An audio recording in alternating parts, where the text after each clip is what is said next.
cada dia o melhor para Ti, Pai. Eu sei que estamos aqui, Pai, não estamos em vão. O Senhor colocou nós neste lugar, Pai, para seguirmos a Tua palavra e seguirmos o Teu caminho, Pai. Que o Senhor possa usar o Teu Filho como instrumento, Pai, como um vaso cheio de bênção, Pai, para que possa transbordar e abençoar a vida de cada um. Que o Senhor possa usar cada dia mais o Teu Filho e guardar ele, em no nome de Jesus. Assim eu oro e te agradeço. Amém e amém. Glória a Deus. Amém, amém. Boa noite, igreja, paz do Senhor, amém? Pode se assentar. Quem já foi hoje tocado, né, pela presença do Senhor aqui essa noite, dá um glória a Deus. Confesso que já fui tocado através dos louvores, né, foi uma bênção. E fico muito feliz de poder estar aqui com os irmãos. Essa semana a gente foi descansar um pouquinho, tirar uma semana de descanso, que se faz necessário, né? Que nós venhamos a descansar. A palavra de Deus diz que há um tempo, né, determinado para todas as coisas debaixo dos céus, né? Então, se você fala que não está tendo tempo, você precisa administrar melhor o seu tempo, né? Porque se a Bíblia nos afirma que há um tempo, então tem um tempo determinado para todas as coisas, inclusive para você descansar, amém? Pode ficar tranquilo de falar assim: ô pastor, eu vou passear, eu vou te abençoar, eu vou falar assim, ó, vai Deus, e aproveite, e volte com bastante gás e energia para servir a Deus, amém? Eu queria já chamar as crianças aqui, que elas vão participar agora do momento delas ali na salinha das crianças. Queria chamar a Zolimar vai ajudar também ali a nossa irmã Jusmeres, né? Eu queria que você estendesse suas mãos para cá. Vamos orar por eles. Senhor Deus e Pai, nós apresentamos diante do Senhor a vida, Pai, dos teus pequeninos, Pai.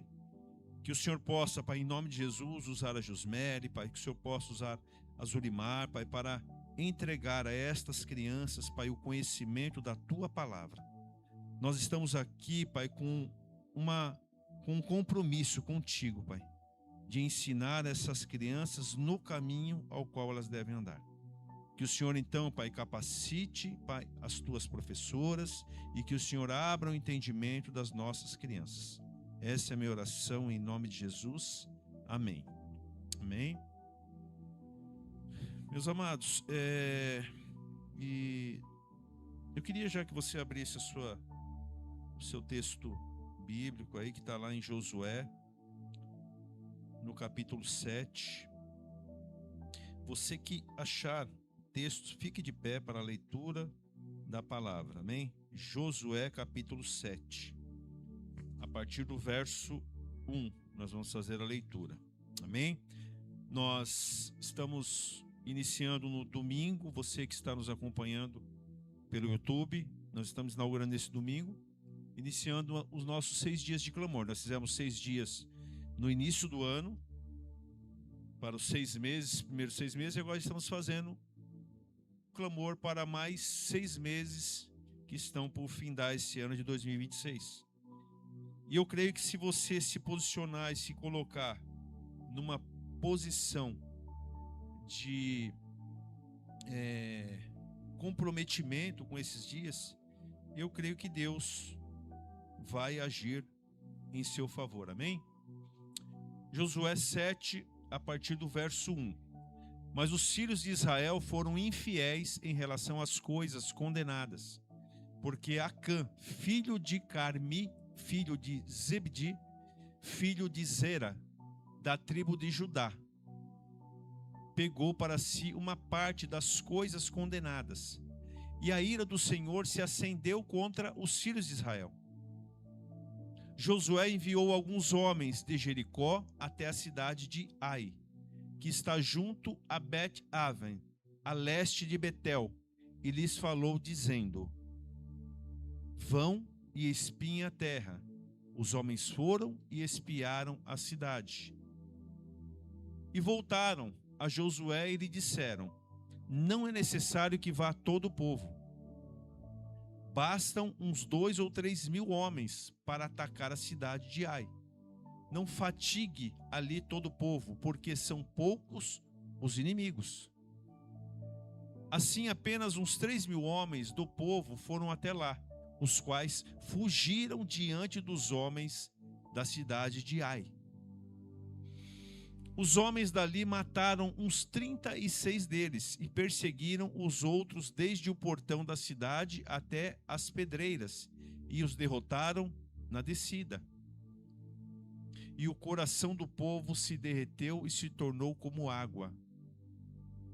Então Josué rasgou a sua roupa e se prostrou com o rosto em terra, diante da arca do Senhor até a tarde, ele e os anciões de Israel.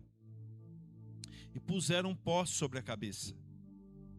E Josué disse: Ah, Senhor Deus, por que fizeste este povo passar o Jordão, para nos entregares nas mãos dos amorreus, para sermos destruídos? Antes tivéssemos nos contentado em ficar do outro lado do Jordão. Ah, Senhor, que direi? Pois Israel virou as costas diante dos seus inimigos. Quando os cananeus e todos os moradores da terra ouvirem isto, nos cercarão e apagarão o nosso nome da face da terra. E então, o que farás ao teu grande nome?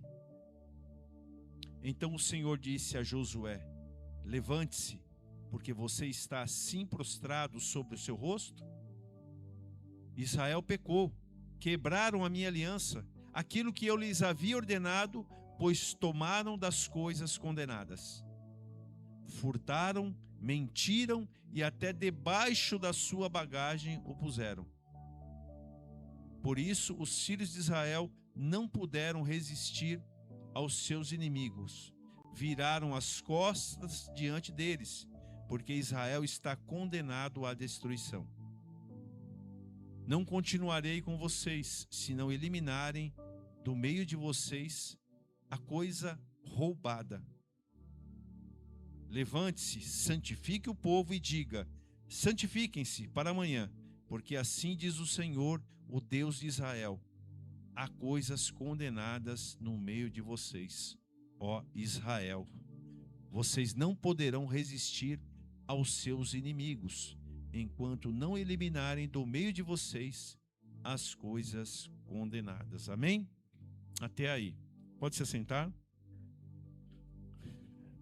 Meus amados, nós vamos dar início neste domingo, como eu disse, ao 6 dias de clamor.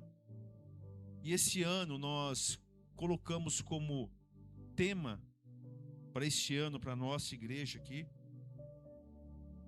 que é o ano de Josué e é o ano de conquistas.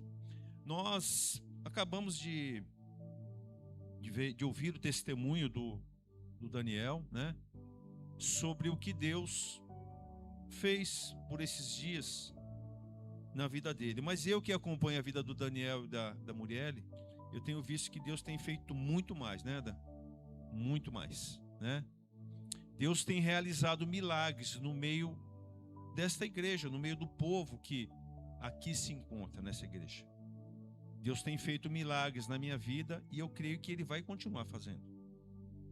Porque se eu perguntar para cada um dos irmãos o que Deus fez durante esses 6 meses, eu tenho certeza que muitos vão ter testemunho para compartilhar com a igreja. Quando eu vejo essa questão da conquista, quando a gente coloca ano da conquista, eu quero que vocês entendam que nós não estamos aqui compartilhando com os irmãos uma conquista através de um positivismo, né? As pessoas aí no mundo, elas falam: se você pensar positivo, você vai alcançar aquilo que você deseja. Quem que já ouviu isso? Você precisa pensar positivo. Você precisa pensar positivo. E eu entendo que o fato de você pensar positivo ou negativo, você não vai influenciar aquilo que Deus quer ou não entregar a você.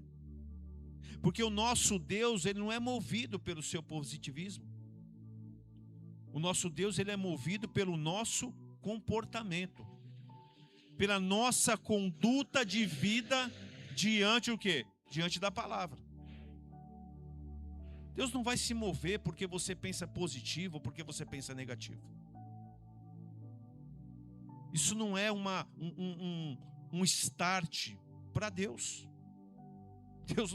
Deus não está limitado ao que você pensa ou você deixa de pensar para Ele realizar o que Ele tem que realizar. Quem está entendendo? Porque o nosso Deus, Ele é o quê? Ele é onipotente, Ele é onipresente, Ele não depende de nenhum de nós. Mas nós precisamos ter a consciência que dependemos desse Deus. Nós sim precisamos ter essa consciência. E por termos essa consciência e buscarmos isso, é porque estamos aqui essa noite. Porque entendemos que somos limitados. Quando eu vejo e leio esse texto, quando eu vejo a Bíblia Sagrada nos trazer algumas histórias bíblicas, que elas, muitas vezes, elas se confundem com a nossa história, não é por acaso que isso foi escrito e deixado para mim e para você. Deus tem uma intenção. O nosso Deus, ele é um Deus o quê? Intencional. Deus tinha uma intenção quando ele preservou as Escrituras, quando elas foram preservadas. E quando nós fizemos a leitura desse texto agora, que está no livro de Josué, capítulo 7, nós precisamos entender o que antecedeu essa leitura. Nós fizemos a leitura do povo de Israel, que foi invadir uma cidade após estar em Canaã, após conquistar Jericó. E a Bíblia nos diz que Josué envia alguns espias ali para espiar a terra de Ai. Quando eles retornam, eles dão ali o quê? Uma orientação para Josué. Josué ouve, Josué faz aquilo que eles orientaram a ser feito. Só que o resultado de tudo isso foi um resultado o quê? De derrota para o povo. Foi um resultado de morte para alguns do povo. Mas quando nós voltamos um capítulo atrás, no capítulo 6 de Josué, nós percebemos que Josué, ele está ali incumbido, após atravessar o Jordão, de dar continuidade aonde? Na conquista da terra de Canaã. Sim ou não? Moisés estava morto. Josué agora tem o quê? Ele tem vamos dizer, uma missão, que é levar o povo à conquista da terra de Canaã. Porque eles chegaram até Canaã. Você chegou até aqui. Quem está entendendo? Mas tem algo para ser conquistado. Eles chegaram até Canaã, mas havia o quê? Havia um período de conquista. E eu creio que nós vamos viver esse período de conquista. Mas para nós vivermos esse período de conquista, nós precisamos o quê? Entender aquilo que de fato Deus requer de nós. Isso precisa ficar muito claro. Para mim e para você, isso tem que ser claro. E quando você vê a história no capítulo 6 de Josué, a gente vê que a primeira coisa que Josué vê ali no capítulo 6, se quiser voltar um pouquinho, se vocês puderem acompanhar e voltarem um pouquinho no capítulo 6, o texto fala que Jericó estava rigorosamente fechada por causa dos filhos de Israel. Ninguém saía, ninguém entrava. Então o Senhor disse a Josué: olha, estou entregando em suas mãos a cidade de Jericó, o seu rei e os seus valentes. Vocês todos, homens de guerra, devem rodear a cidade, marchando ao redor dela. Uma vez, façam isso durante 6 dias. 7 sacerdotes levarão 7 trombetas de chifre de carneiro adiante da arca. E no 7º dia, rodeiam a cidade 7 vezes. E os sacerdotes tocarão as trombetas. Josué ele teve no capítulo 6 uma orientação de Deus de que maneira ele deveria o quê? Derrubar os muros de Jericó. De que maneira ele deveria o quê? Vencer aquele povo de Jericó. E a Bíblia vai nos relatar no capítulo 6 que Josué ele faz exatamente da maneira que Deus havia falado para ele fazer. Ele chama o povo, ele orienta o povo, ele fala para o povo, ó, os sacerdotes, eles vão à frente da arca, a arca vai atrás, na frente vai os sacerdotes, e à frente do sacerdote vão o quê? Os homens de guerra, os homens armados. E atrás também da arca vão os homens armados. Josué está trazendo ali uma orientação de conquista, mas dentro de uma proteção divina. A arca da aliança, ela estava o quê? Com eles. Eles não foram sozinhos. Eles foram direcionados por quem? Por Deus. Era Deus indo à frente o quê? Dessa batalha. É Deus que tem que ir o quê? À frente o quê? Das nossas batalhas. É Deus que tem que ir à frente das nossas batalhas. Então a Bíblia fala que eles vão, Josué, ele orienta cada um deles. Durante 6 dias eles fazem exatamente o que Deus havia falado para falar. Vocês dão uma volta na cidade e retornam para o acampamento. Segundo dia façam a mesma coisa. Terceiro dia façam. Durante 6 vezes vocês vão fazer isso. Só que no 7º dia vocês vão dar 7 voltas. E quando os sacerdotes tocarem a trombeta, vocês irão o quê? Gritar. E a Bíblia nos relata que através do grito deles, as muralhas desmoronaram. O que nos leva a crer que não foi pela força daquele povo que as muralhas caíram, não. Foi pela obediência a Deus. Porque é isso que eu queria dizer para você essa noite, que a obediência, ela vai anteceder o quê? A conquista. Quem está entendendo? A obediência, ela vai anteceder o quê? As nossas conquistas. E às vezes nós temos dificuldade de entender que a obediência antecede a conquista. E é isso que Deus quer falar comigo e com você essa noite. Que Ele requer de nós o quê? Obediência. E não é sacrifício. É obediência. E a Bíblia nos relata que Josué, após isso, após ele buscar essa conquista, a Bíblia nos relata que houve, antes disso, uma orientação de Deus, antes da conquista. Vocês vão invadir a cidade. Vocês vão queimar tudo que tem na cidade. E vocês vão queimar todos que estão na cidade. Inclusive crianças, jovens, homens, tudo. Vocês não vão poupar nada daquele lugar. A única coisa que vocês vão retirar de lá é o ouro e a prata, que serão entregues aonde? No templo, no tesouro do Senhor. Está ali, ó. Então somente a prata e o ouro e os utensílios de bronze e de ferro darão para o tesouro da casa do Senhor. Somente isso. Mais nada. Tudo vai ser queimado. Tudo vai ser destruído. Aquilo vai virar um monturo, onde nunca mais ninguém irá edificar aquela cidade. Foi isso que Deus disse. Foi isso que Deus orientou a Josué. Mas quando a gente volta um pouquinho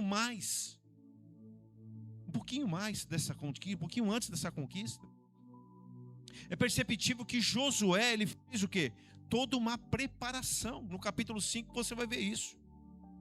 Você vai ver que quando Josué atravessa o Jordão, a primeira coisa que ele faz é novamente uma aliança com Deus. Primeira coisa. A Bíblia nos relata que ele afiam as pedras, e todos os homens daquele povo, todos os guerreiros, todos os homens, eles foram circuncidados, segundo a lei que Moisés havia recebido lá atrás. Então a circuncisão era um modo que Deus utilizava como um modo de aliança para com ele. Os homens tinham que ser circuncidados. E essa circuncisão ela não foi feita durante os 40 anos no deserto. Por quê? Porque todos os homens que saíram do Egito, que haviam sido circuncidados no Egito, eles morreram no deserto. E os irmãos sabem por quê? Por causa da rebeldia, por causa da murmuração. Somente Josué e Calebe sobreviveram daquela geração. Mas a geração que tinha 20 anos de idade para baixo, esses sim sobreviveram. Os filhos desses que morreram, que padeceram no deserto, que pecaram contra o Senhor, deixaram seus filhos. Mas os seus filhos ainda não tinham feito o quê? Essa aliança com Deus. Através do quê? Da circuncisão. E a primeira coisa que Josué faz quando ele entra em Canaã, ele faz o quê? Ele atravessou o Jordão, ele circuncida todos os homens, mandando uma mensagem para Deus: essa geração novamente tem uma aliança com o Senhor. Aquela geração que quebrou a aliança contigo se foi, mas essa nova geração, no dia de hoje, gera novamente uma aliança contigo. E Josué implanta o quê? Novamente a aliança, mas também a adoração. Porque em seguida Josué faz o quê? Ele novamente começa a prática da Páscoa, para relembrar com o povo aquilo que Deus havia feito na saída do Egito, a libertação que Deus tinha entregue para eles. Porque o próprio Deus falou assim: quando vocês estiverem na terra, usem esse ato da Páscoa para relembrar o dia que eu tirei vocês daqui. A Páscoa representa o quê? A libertação do povo. A Páscoa, ela representa para mim e para você o quê? A nossa libertação do pecado, sim ou não? É na Páscoa que o Senhor Jesus se entregou por mim e por você que estávamos condenados. Mas hoje nós somos o quê? Livres em Cristo Jesus. Porque a carta aos Romanos, no capítulo 8, fala que não há mais nenhuma condenação para os que estão o quê? Em Cristo Jesus. Então, se alguém te lança alguma condenação, você pode repreender. Porque se você está em Cristo Jesus, não há nenhuma condenação mais para você. Isso é Deus que está falando. Isso é uma garantia que nós temos. Nós temos essa garantia. Você que um dia confessou Jesus como seu único e suficiente Salvador, você tem essa garantia. Eu tenho essa garantia. Mas Josué, percebam que ele se preparou o quê? Para essa conquista de Jericó. Sim ou não? Ele se preparou. E a conquista, nós precisamos o quê? Nos preparar. Quem está entendendo? Você precisa se preparar, meu irmão. Nós precisamos nos preparar. Josué se preparou. Ele foi fazendo aquilo que de fato era necessário para a conquista de Jericó e para a conquista do quê? Das terras de Canaã. Ele começou bem. Ele começou bem. Ele começou fazendo de fato aquilo que Deus queria que fizesse. Mas como nós lemos, um homem chamado Acã, no capítulo 7, que nós fizemos a leitura, esse homem desobedeceu a Deus. E às vezes nós precisamos entender que nem sempre as vitórias que nós alcançamos, elas são aprovadas por Deus. Nem sempre as vitórias que alcançamos, Edson, elas são aprovadas por Deus. Percebam que Jericó foi destruída, sim ou não? foi destruída. Capítulo 6, ela foi destruída. Porém, a desobediência de Acã, ela gera o quê? A derrota na conquista de Ai. Ela gerou a derrota. Foi a leitura que nós fizemos no texto. O fato de Acã ter o quê? Pego aquilo que não era para pegar, o despojo que não era para reter, isso gerou o quê? Uma maldição sobre o povo de Israel. Foi gerada uma maldição. E nós muitas vezes achamos que os meios, eles justificam o quê? O fim para uma conquista, não é assim? Muitas vezes nós achamos que vale tudo. Mas para Deus não vale tudo. Para o nosso Deus não vale tudo.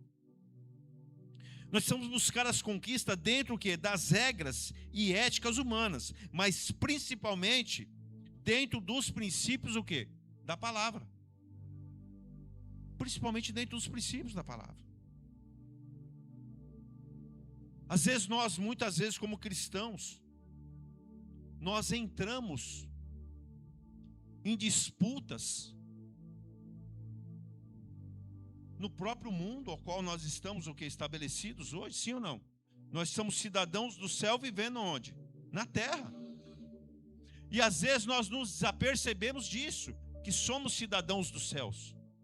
E que as regras que muitas vezes são praticadas aí fora, onde as pessoas que são ignorantes enxergam como isso normal, para nós elas não são normais. Elas não são normais.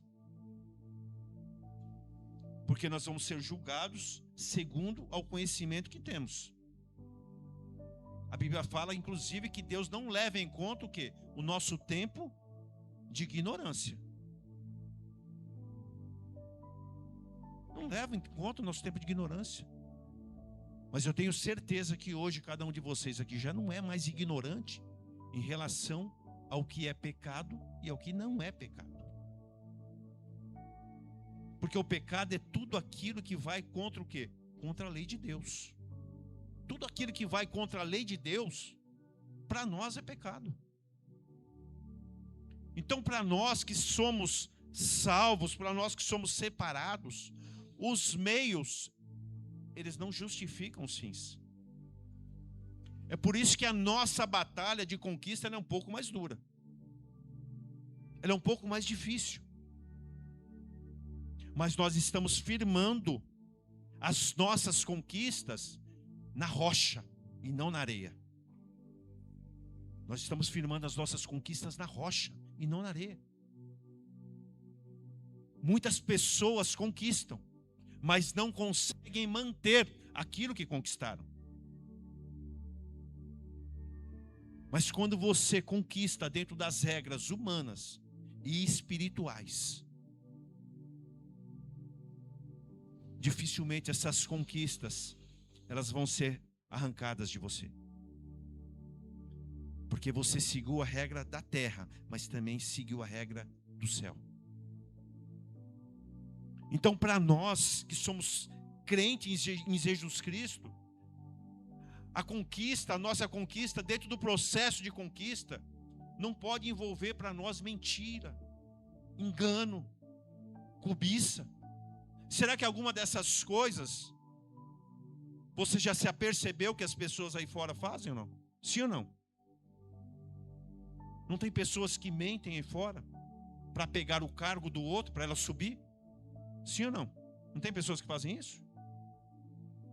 Elas vão lá, elas falam mal de você para o chefe. De olho aonde? No seu cargo, na sua função. Porque ela quer subir. Mas para eles que estão aí fora, isso é plenamente normal. Os meios justificam os fins. Mas para nós que um dia fomos alcançados por Cristo, não. Para nós, não. É o que Josué está passando aqui agora. Os meios para Deus não justificaram os fins.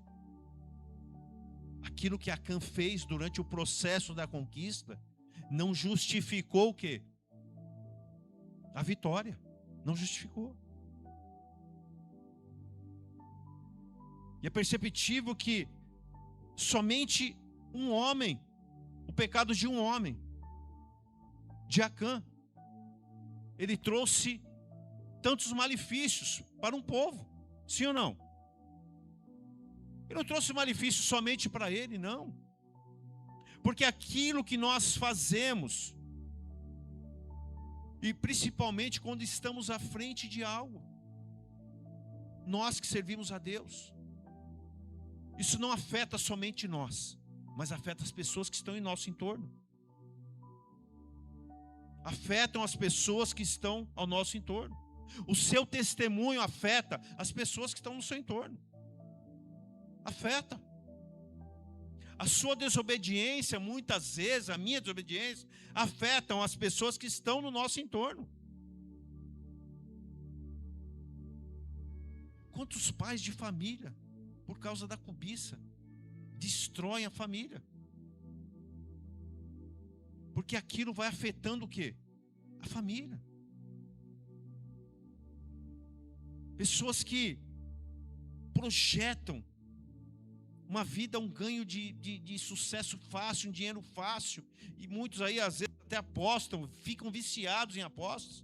Quem já ouviu falar isso? E não leva só ele para o buraco, mas leva a família também para o buraco. Vai todo mundo. Porque aquilo não para ali. Aquilo vai atingindo as pessoas que estão no entorno. Então a conquista, ela requer de nós o quê? Que somos cristãos. Regras mais duras. Regras mais difíceis. Mas requer também de nós uma solidez muito maior. Isso é entregue para nós uma solidez muito maior. Porque nós cumprimos a regra. Então nós precisamos tomar cuidado que quando nós descumprimos a regra, nós corremos o risco de levar as pessoas que estão no nosso entorno, muitas vezes à morte, às vezes à morte espiritual. Acã, ele teve toda a sua família apedrejada. Tudo que era de Acã e da família de Acã foi o que? Foi incendiado. A desgraça que Acã trouxe para o povo de Israel, 36 soldados morreram por causa de Acã. 36 famílias tiveram o quê? Perdas naquele momento, por causa de um homem, por causa de Acã. Isso nos ensina que existe uma responsabilidade sobre nós. Sim ou não? Existe uma responsabilidade. Eu creio que todos nós queremos de fato conquistar algo. Sim ou não? Nós queremos conquistar algo. Mas a primeira coisa que nós temos que conquistar, sabe o que é? É o favor de Deus para que de fato essas conquistas venham. É conquistar o favor de Deus. E conquistar o favor de Deus requer de nós o quê? Posicionamento. Propósito. É posicionamento e propósito. Porque quando você se posiciona diante de um propósito, que é o propósito de Deus, você vai entender que você precisa obedecer. Você vai entender isso. Eu creio que Deus está falando com você essa noite, como falou comigo também. A Bíblia, ela é rica em ensinamento. Constantemente o texto bíblico ele vai se confundir com a minha e com a sua história. Ele vai se confundir. E você precisa ficar atento para que de fato você consiga alcançar o favor de Deus através do quê? Através da obediência e através do propósito. Jesus, em nenhum momento você percebe ou se apercebe que se passa na mente dele de desobedecer ao Pai.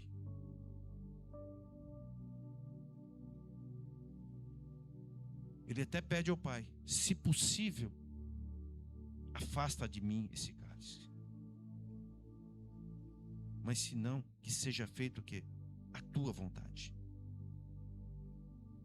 Porque propósito com Deus requer fazer o quê? A vontade de Deus, e não a nossa vontade. Conquista sólida requer de nós o quê?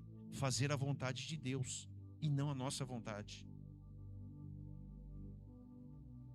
Eu tenho certeza que muitos hoje saíram de casa depois do jogo e falaram assim: puxa, bem que eu podia ficar, né? O Brasil já perdeu mesmo, já estou até aqui agora. Né, Robertinho? Dá aquela vontade, não dá? De você falar: vou ficar por aqui mesmo, né? Mas você venceu. Por quê? Porque você tinha um propósito.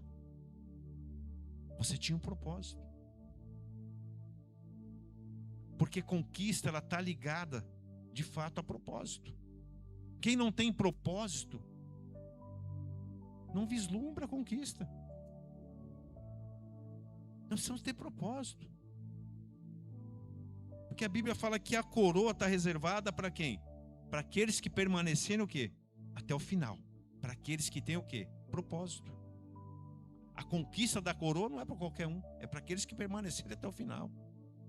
A conquista aqui nessa terra, aquilo que vamos conquistar, requer também de nós o quê? Propósito, disciplina. Sim ou não? Requer de nós isso. É disciplina. É você mesmo naquele dia que você não está bem, você fala: não, eu vou fazer.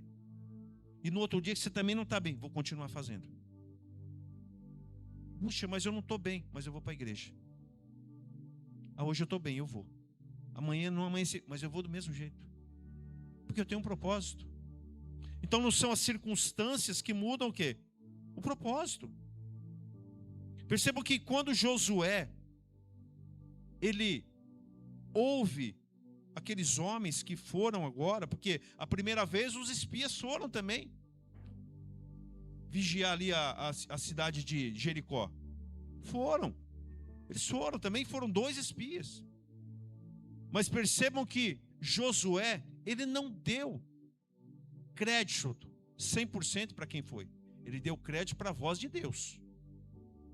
Mas na segunda, agora que ele envia também os espias na cidade de Ai, é perceptível que ele não deu em nenhum momento ouvidos ao que Deus de fato queria que ele fizesse. Porque se assim o fizesse, com certeza ele não tinha passado o que passou. E nós precisamos tomar cuidado que as conquistas, meus amados, elas vão nos deixando o quê? Muito confiantes. Sim ou não? Elas vão nos deixando muito confiantes. E quando você está muito confiante em si próprio, é o momento que você tira os ouvidos daquilo que Deus tem para falar com você.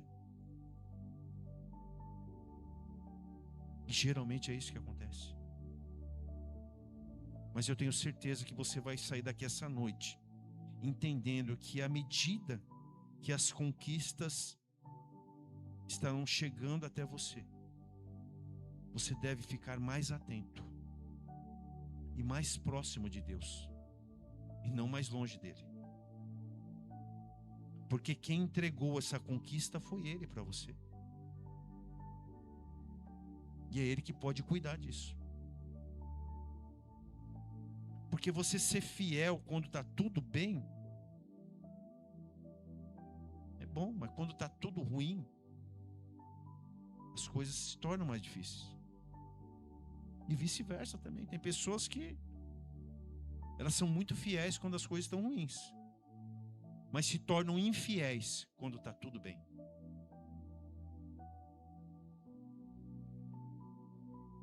Porque começam a entender que aquela conquista é para o benefício próprio. E Deus não nos chamou para vivermos benefícios somente para nós. Nós aprendemos domingo retrasado que todas as vezes que João Batista estava no deserto, que a multidão se chegava até ele, homens, mulheres chegaram, soldados, pessoas chegavam, a pergunta era: e nós, o que devemos fazer? Você que tem tem 2 túnicas, reparta. Você que tem alimento, reparta. Você que cobra imposto, não cobra mais dobrado, não faça isso. É Deus nos ensinando que nós temos o que temos, mas não é para benefício próprio, não. É para que nós possamos compartilhar. Eu estou ali construindo a minha casa, meus amados, que eu vendi a minha outra casa, estou construindo. E eu confesso para vocês, de verdade, quem foi na minha casa quando eu tinha lá, o Benhur, né, Roberta, né? O Benhur lembra disso. Benhur, a Roberta, o Fernando. Aí a Kelinha acho que pegou uma parte disso também. A Dayanes, né? Minha casa, Edson, sempre foi aberta para a igreja. Sempre foi aberta. Porque eu entendo que aquilo que Deus me entregou não é meu, é dele. É isso que eu entendo. Porque quando você consagra algo para Deus, você está falando: Senhor, é para ti. É para o Senhor. E eu estou construindo outra casa. E a ideia também é essa.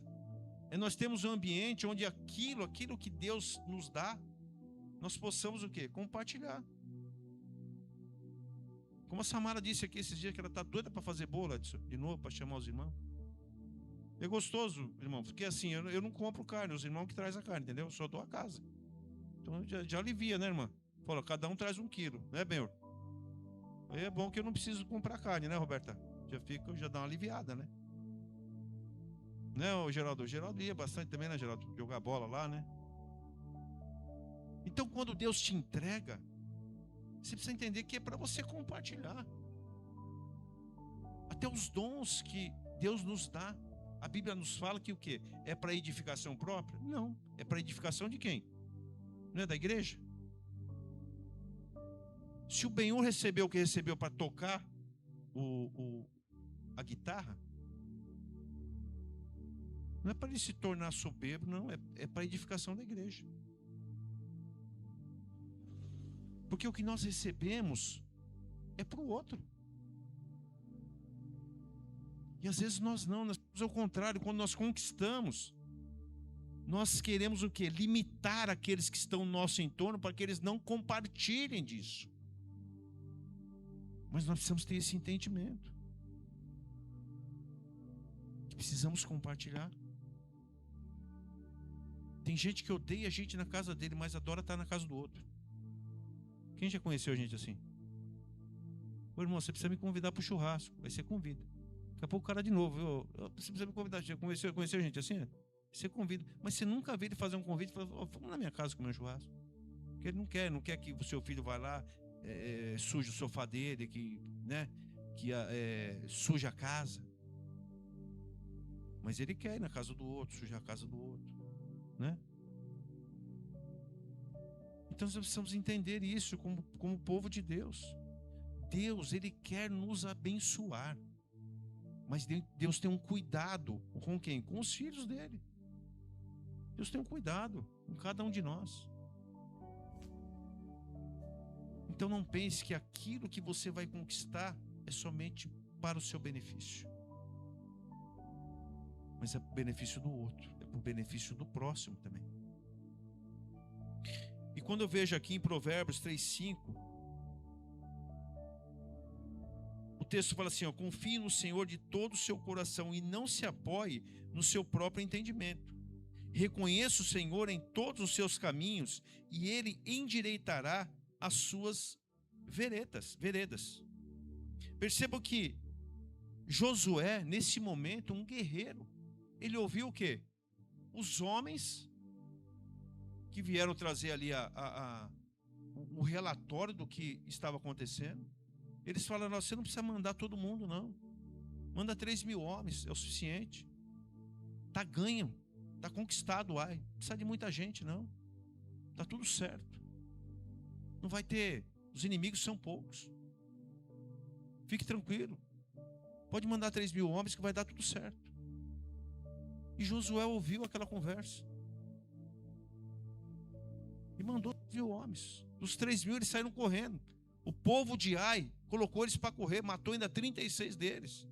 Por quê? Porque Josué não fez o que ele fez na conquista de Jericó. Ele não ouviu a Deus. Ele não ouviu a Deus. E quando nós não ouvimos a Deus, nós corremos o risco, de fato, de sermos derrotados. E de passarmos o quê? Vergonha. Então, durante esse ano que nós estamos vivendo, esse ano de Josué, ano da conquista, nós precisamos estar atentos àquilo que Deus, de fato, vai entregar de estratégia para mim e para você. Porque Ele vai entregar.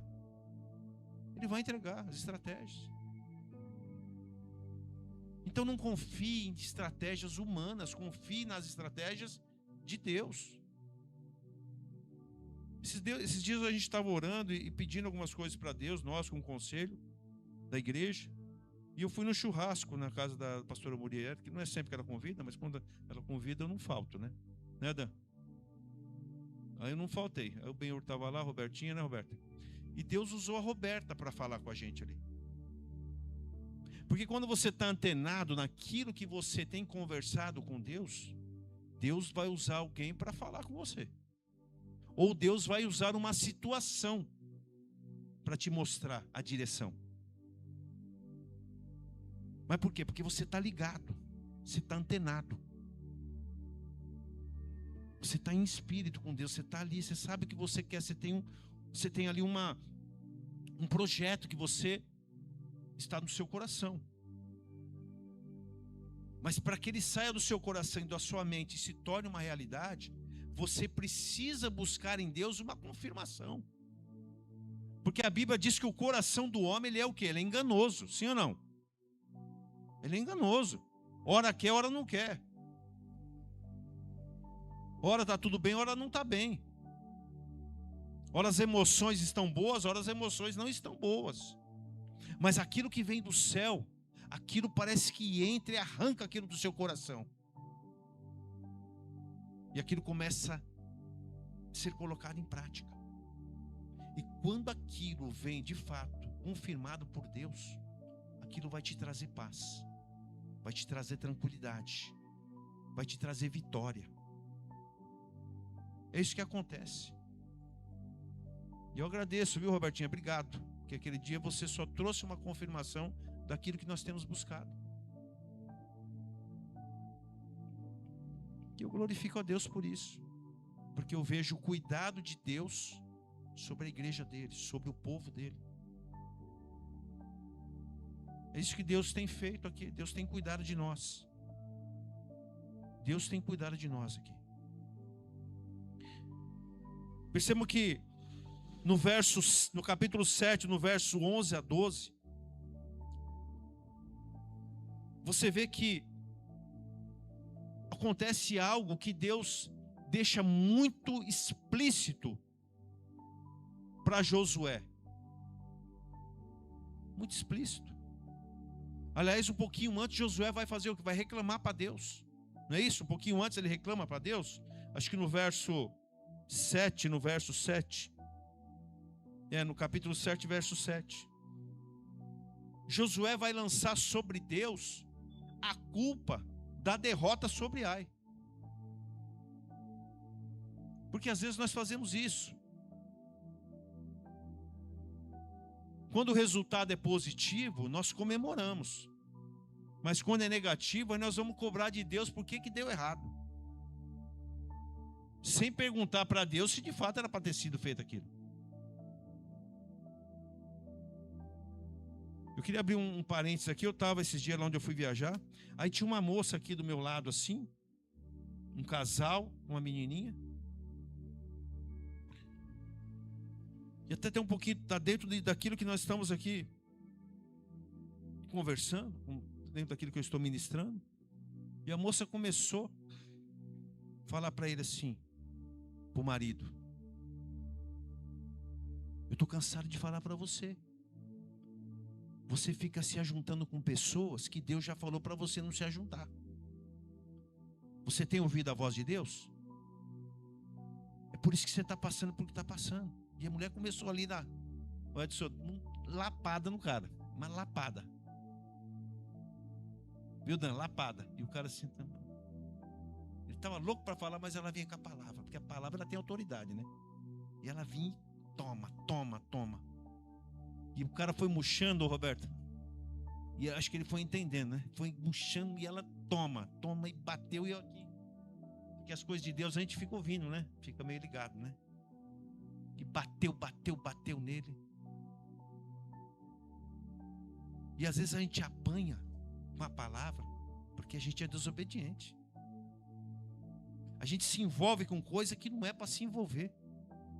E aí a gente quer culpar Deus.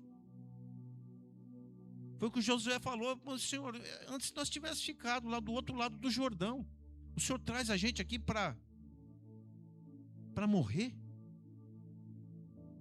O Senhor traz a gente aqui para morrer. Antes tivesse ficado lá do outro lado, antes tivéssemos nos contentado em ficar do outro lado do Jordão. E às vezes nós ficamos questionando Deus de coisas que nós fizemos, não consultamos nada a Deus, deu tudo errado. E nós temos que procurar alguém para colocar a culpa. O culpado é Deus. Mas Deus se revela a Josué e fala: não. A culpa é do pecado que está dentro do arraial. Está lá dentro. Não tem nada a ver comigo. Não tem nada a ver comigo. E nós precisamos parar com isso. Porque no processo da conquista, se de fato você não buscar a Deus, não ouvir a Deus, você está fadado a ser derrotado mesmo. Mas quando você ouve a Deus e a orientação de Deus, a vitória é certa. A vitória é certa. Porque Deus não é homem o quê? Para mentir. Deus não é homem para mentir. Não mente. Existia uma promessa sobre a vida de Josué. Põe no capítulo 1, por favor, pastor Minério. Existia uma promessa sobre a vida de Josué. Depois de Moisés, servo do Senhor, morreu, o Senhor falou a Josué, filho de Num, auxiliar de Moisés, dizendo: Moisés, meu servo, está morto. Prepare-se agora e passe este Jordão, você e todo este povo, e entre na terra que eu vou dar aos filhos de Israel. Todo lugar em que puserem a planta do pé, eu darei a vocês, como prometi a Moisés. O território de vocês irá desde o deserto e o Líbano até o grande rio, o rio Eufrates, estendendo-se através de toda a terra dos heteus e até o mar grande, na direção do poente do sol.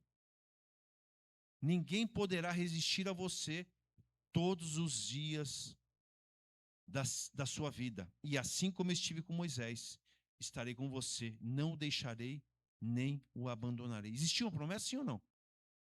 E por que ele foi questionar Deus? Existia uma promessa. Deus deu uma promessa para Josué. Ele tinha promessa. Aliás, a promessa tinha endereço certo. Porque Deus falou exatamente onde ia ficar, a extensão da terra, onde ele ia ter. Deus colocou tudo direitinho. E é o que nós precisamos fazer. Nós precisamos colocar o que? No papel, aquilo que de fato queremos. E apresentar diante de Deus. Foi o que Deus fez para Josué. Deus deu um mapa para ele, falou assim: é esse lugar que você vai conquistar. É esse lugar que eu vou te entregar. Ninguém te poderá resistir. Por que Ai resistiu e venceu Josué? Por quê? Porque ele não ouviu a voz de Deus. E Deus já havia falado para Josué: não te aparta do livro da lei, medita nele dia e de noite. Não é isso que ele falou para Josué? Não te aparta. O momento que ele se apartou, não ouviu a Deus, ele teve problema. E é interessante que esse mesmo Josué, a Bíblia nos diz que quando Moisés ia para a tenda do encontro, a Bíblia fala que Moisés entrava e Josué ficava onde? Na porta. Ficava ali, intercedendo. Às vezes Moisés saía e ele ficava ali, não saía dali. É esse mesmo Josué, mas que agora o que? Vacilou. E assim somos nós. Às vezes vacilamos. Mas eu creio que você vai sair daqui essa noite ficando mais atento nesse processo de conquista que Deus vai te entregar. Vamos ficar mais atentos. E Ele vai entregar. Daqui a pouco nós vamos orar, vamos apresentar diante de Deus aquilo que de fato o nosso coração tem desejado. E vamos pedir a Deus que Ele confirme de fato se essa também é a vontade dEle. E que se assim não for, que Ele abra o nosso entendimento para que nós possamos viver a boa, perfeita e agradável vontade de Deus sobre as nossas vidas. Que não nos acrescenta o quê? Dor nenhuma. Que não nos acrescenta dor. No verso do capítulo 7, no verso 11 a 12, tem algo que me chamou bastante atenção. Coloca para mim, por favor, pastor André.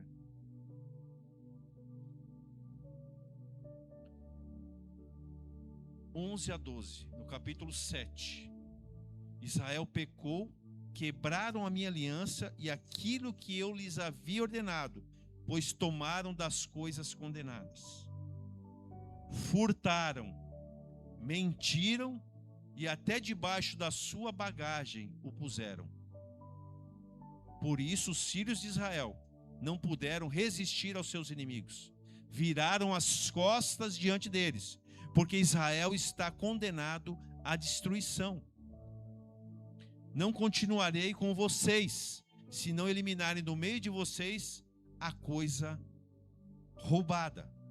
13.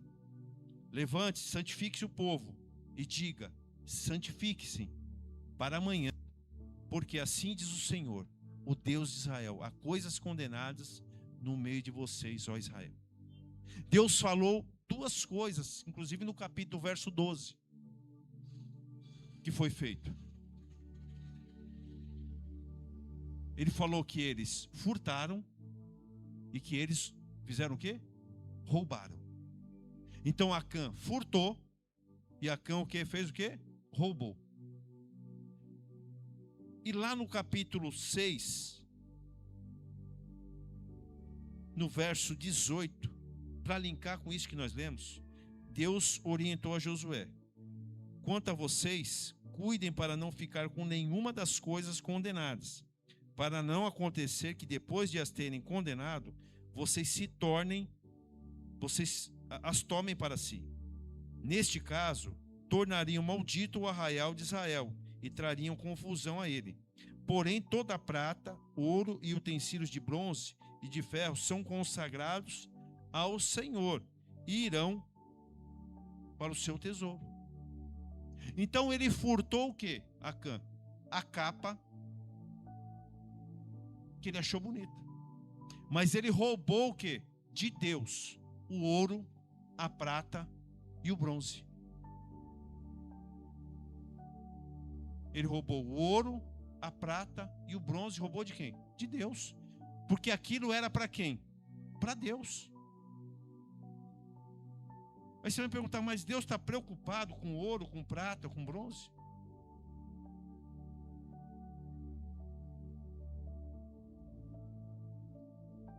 Essa é a pergunta. Às vezes Deus está preocupado.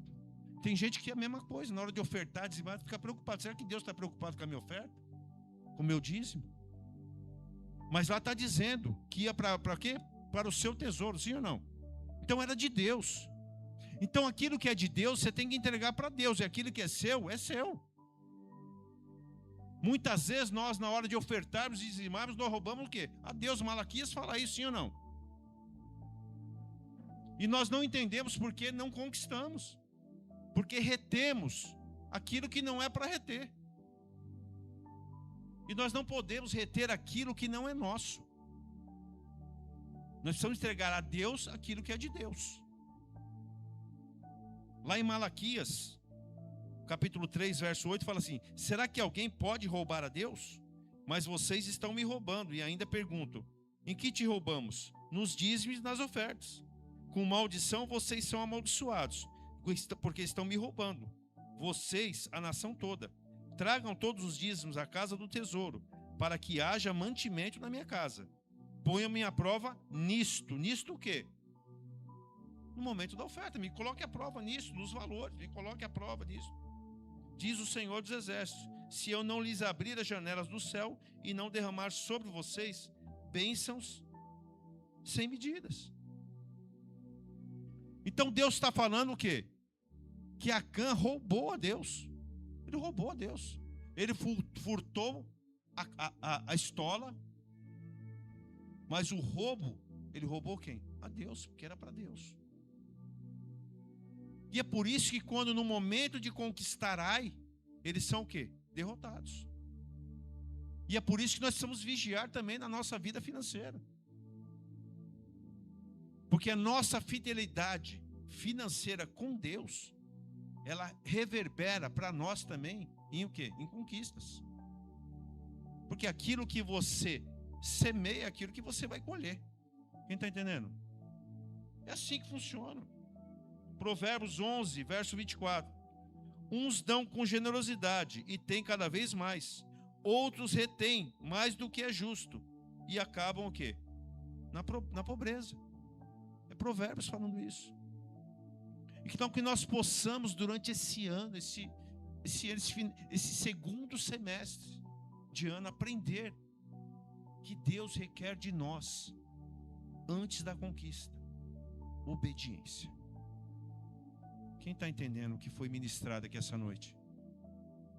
Eu só quero que, meus irmãos, que isso faça sentido para você. Para que você coloque em prática isso e para que você possa, de fato, ser um grande conquistador. Mas debaixo da mão poderosa de Deus. Porque se você for um grande conquistador debaixo dessa mão poderosa de Deus, ninguém vai te resistir. Ninguém. Ninguém vai te resistir. Eu creio nisso. Eu tenho sido muito abençoado, meus irmãos, e confesso que eu sempre oro a Deus. Eu aprendi isso com a pastora Muriele. Porque você fala, a gente aprende com os mais novos também, né? A gente aprende, né? Não muito, né? Que às vezes mas a gente aprende. Então, quando eu comecei a ver a fidelidade da pastora Muriele no dizimar, no ofertar, isso me chamou a atenção. E hoje eu percebo o que Deus faz sobre a vida dela, pela fidelidade dela. Eu vejo o que Deus tem feito sobre a minha vida, sendo fiel a Ele. E o meu desejo é que Ele faça o mesmo sobre a sua vida. Esse é o meu desejo. O desejo sabe o que é o desejo de todo pastor? É ver as ovelhas prosperando. De verdade. É ver a ovelha feliz. Feliz. É aquilo que eu falei anteriormente. A ovelha chegava e falava: pastor, estou indo viajar. Se quiser me convidar, eu vou junto. Né, Geraldo? Estou indo viajar. Se quiser colocar meu nome, eu estou junto lá. Vou também. Aliás, eu até percebi esse dia que fui viajar, Lorena, que eu já nem faço mais falta aqui. De verdade. Não, tá tudo tranquilo. Verdade, irmão. Tudo tranquilo. Não fiz falta nenhuma. E eu fico feliz por isso. Porque a gente se sente realizado quando você, como líder, fala assim: puxa, eu não faço mais falta. Eu consegui fazer a minha parte. É verdade, irmãos. É que nem os nossos filhos. Quando você consegue perceber que você já não é mais aquele ponto de apoio deles, sabe como é que é? Que tudo eles precisam de você. Quando você começa a perceber que eles caminham sozinhos, você fala: puxa, eu fiz a minha parte. Eles estão conseguindo caminhar sozinhos. Porque a ideia, meus amados, não é, eu sempre falo que a ideia não é centralizar nada, é a gente realmente preparar as pessoas para que elas possam desenvolver.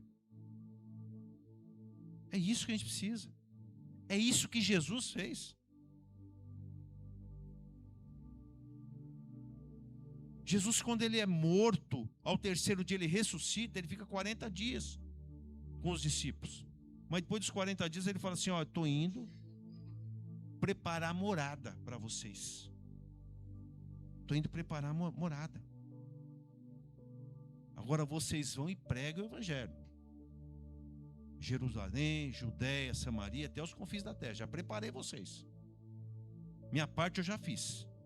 Agora é com vocês. E o evangelho chegou para mim e para você. Porque Jesus, visionário, falou, não, eu preciso preparar. E esses camaradas, esses 12, eles vão dar continuidade. Porque se você não tiver essa visão, meus amados, cadê o fruto? Tem que ter fruto, tem que ter legado. E para ter legado, você tem que delegar. Amém? Vamos ficar de pé, vamos orar a Deus. Hoje nós começamos o culto um pouquinho mais tarde. Eu queria que nós vamos participar da ceia agora também já. Eu queria chamar o pessoal do louvor.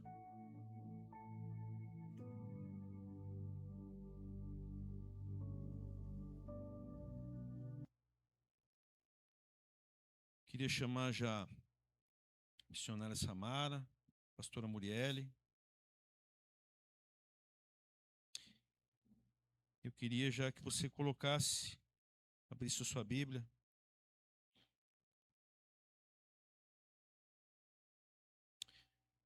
Na carta do apóstolo Paulo, em 1 Coríntios, capítulo 11. 1 Coríntios 11, a partir do verso 17. 11, 17. 11, 17.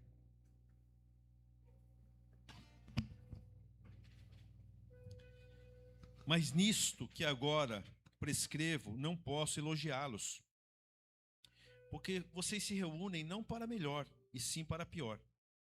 Porque antes de tudo, estou informado de que quando se reúnem na igreja, existem divisões entre vocês. E eu, em parte, acredito que isso é verdade. E é até necessário que haja partidos entre vocês, para que também os aprovados se tornem conhecidos entre vocês.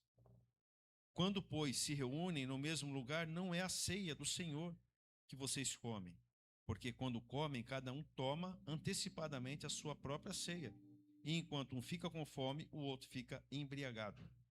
Será que vocês não têm casa onde podem comer ou beber? Ou menosprezam a igreja de Deus e envergonham os que nada têm? Que posso dizer a vocês? Devo elogiá-los? Nisto, certamente não posso elogiá-los.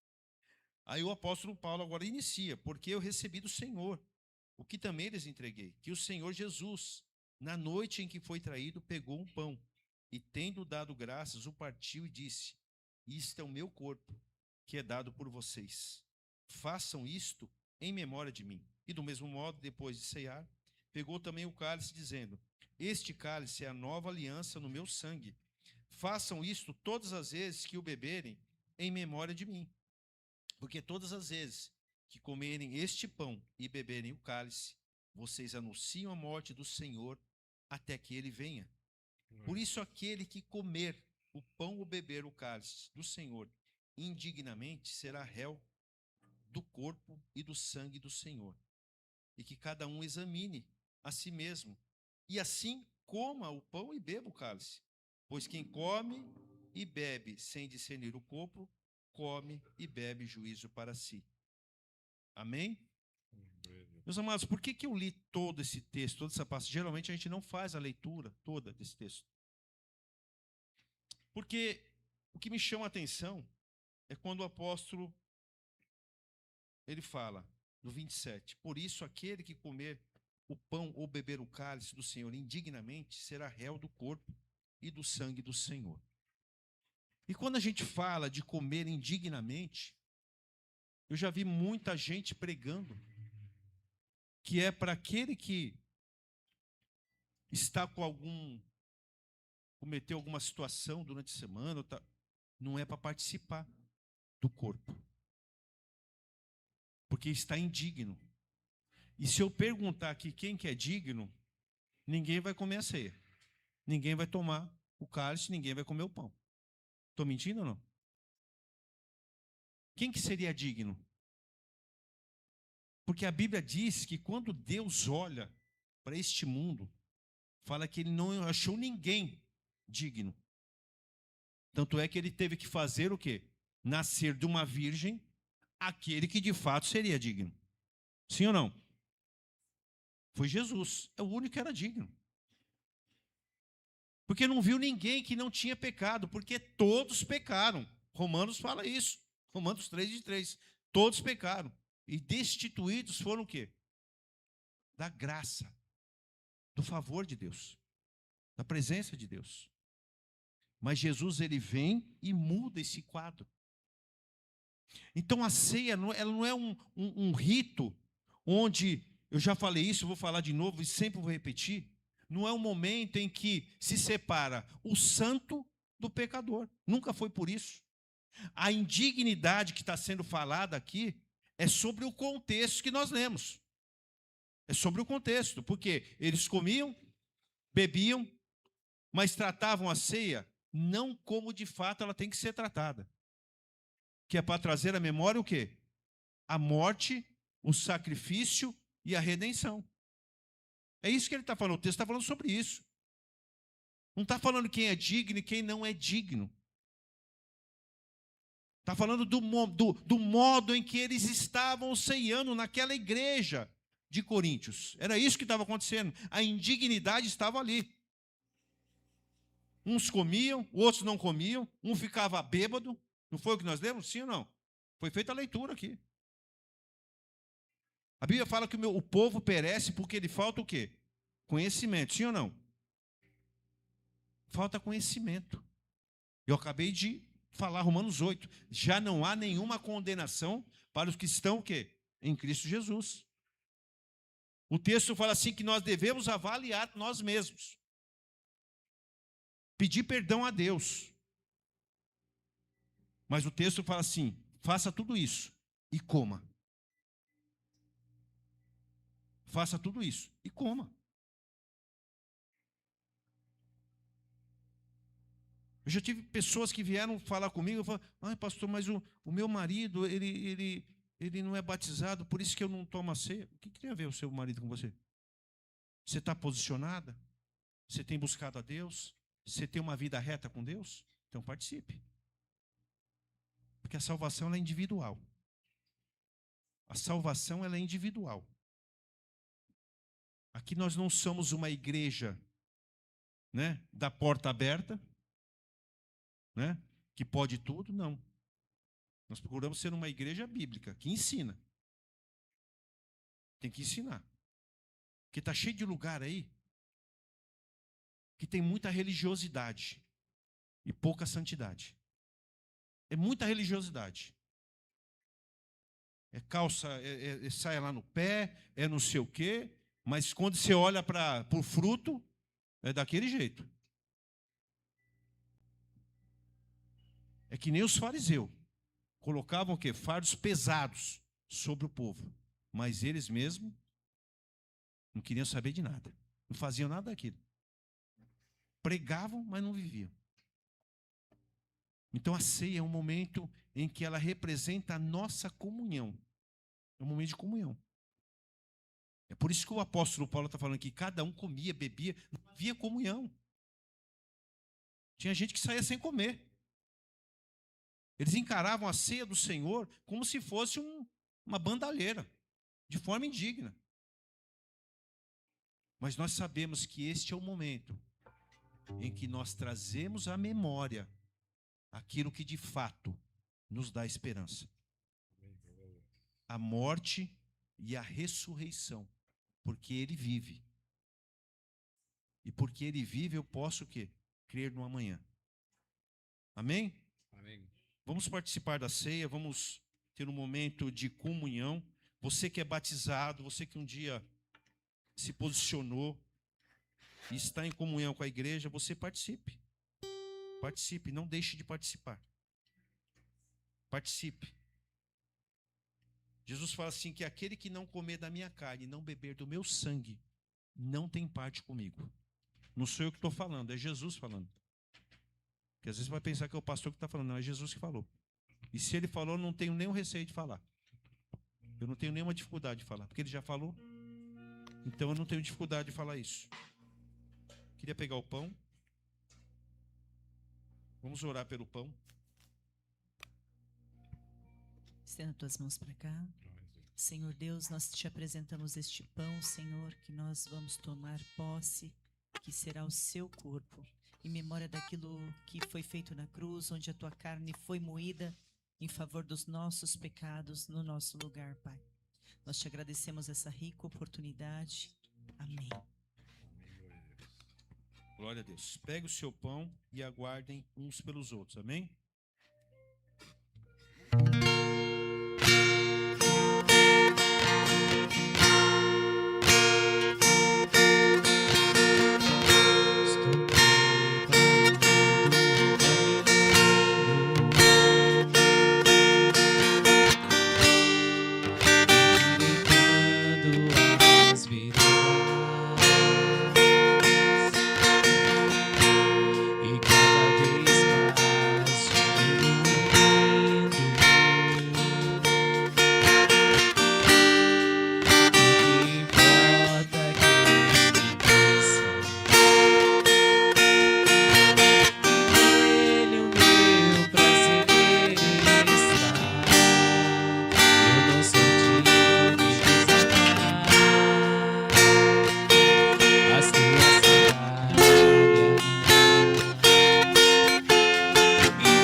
Dono dos meus dias. Estou preparando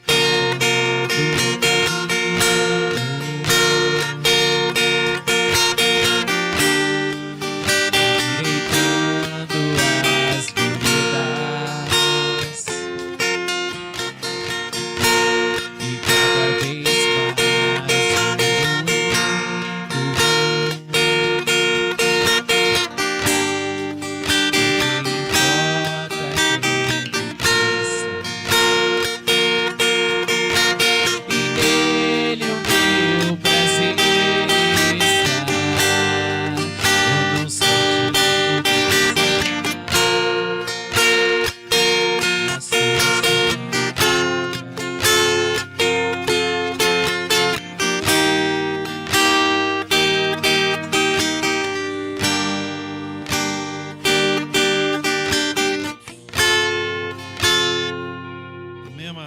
levante o pão e repitam comigo. Assim como Moisés levantou a serpente no deserto,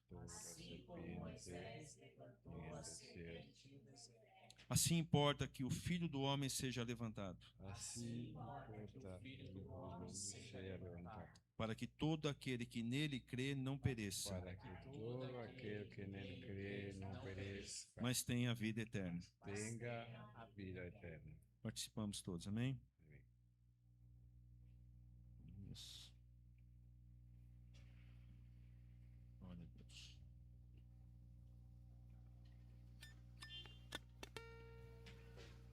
Do mesmo modo, depois da ceia, pegou também o cálice, dizendo: este cálice é a nova aliança no meu sangue.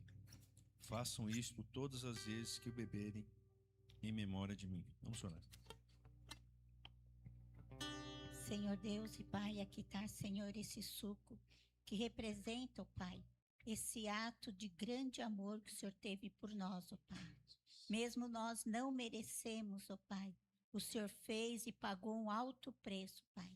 E no dia de hoje nós Estamos aqui para recordar, nos trazer à memória, Senhor, esse ato tão grande que o Senhor fez, ó Pai. Que nós possamos, não só hoje, mas em todos os dias, Senhor, lembrarmos disso que o Senhor fez por cada um de nós, mesmo nós não sendo merecedor, Pai. Nós te louvamos e te glorificamos em todo o tempo, em o nome de Jesus. Amém. E é Ele, Pegue o cálice e aguarde uns pelos outros. por Ele que eu estou gastando a minha vida, perdendo tudo por amor e com alegria, dono dos meus dias. E é Ele, por Ele que eu estou gastando a minha vida, perdendo tudo por amor e com alegria, dono dos meus dias. E Ele virá, aleluias, soberano em poder, Ele virá, e o governo está nele. Vejam, Ele traz consigo a sua recompensa. Ele virá,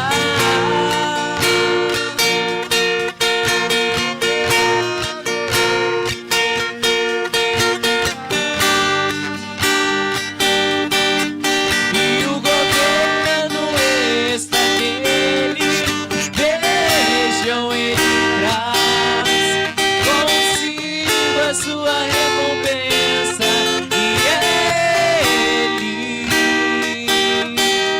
por Ele que eu estou gastando a minha vida.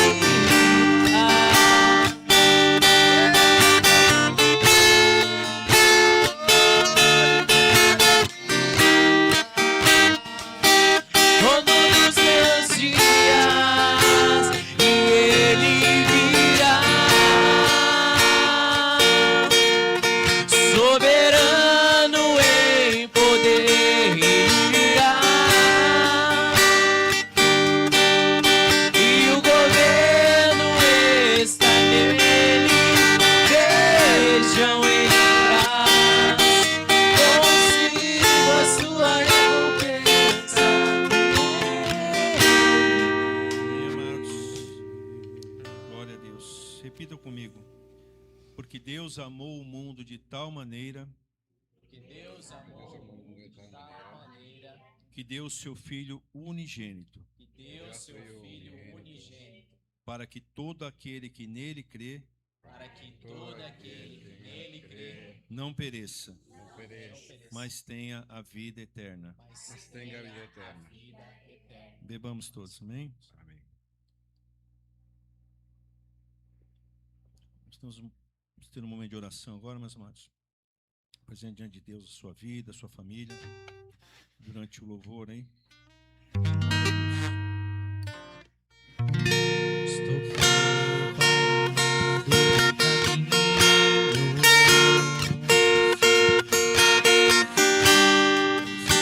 endireitando as veredas, e cada vez mais eu entendo, porque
seja o nome do Senhor.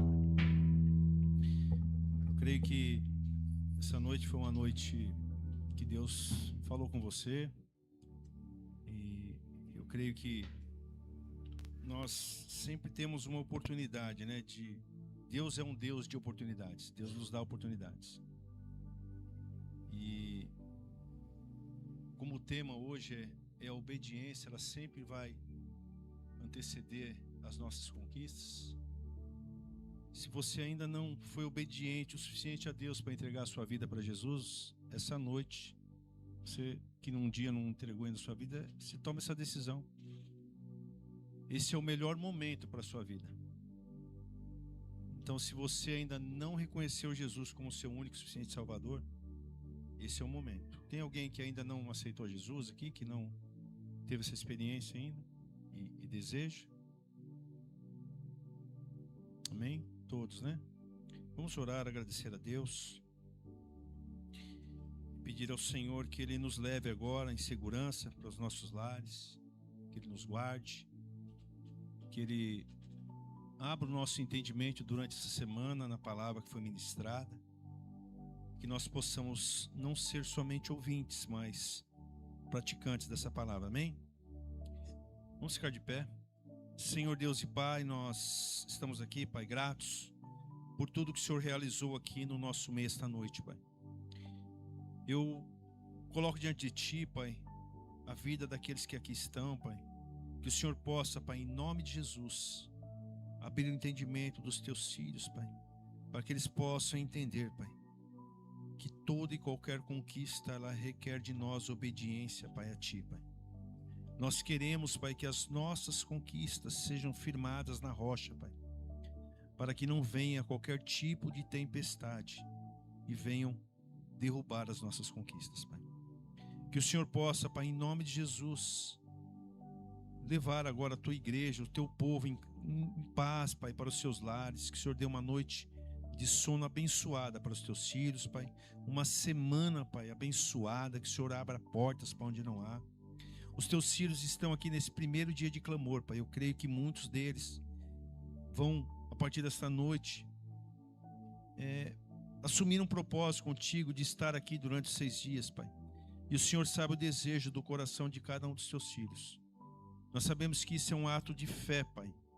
Então, que o Senhor honre a fé dos Teus filhos, que o Senhor se revele a eles, Pai, durante esses dias. Essa é a nossa oração, Pai, de gratidão a Ti, entendendo que somos totalmente dependentes do Senhor, Pai. Em nome de Jesus, amém. Amém? Levante suas mãos.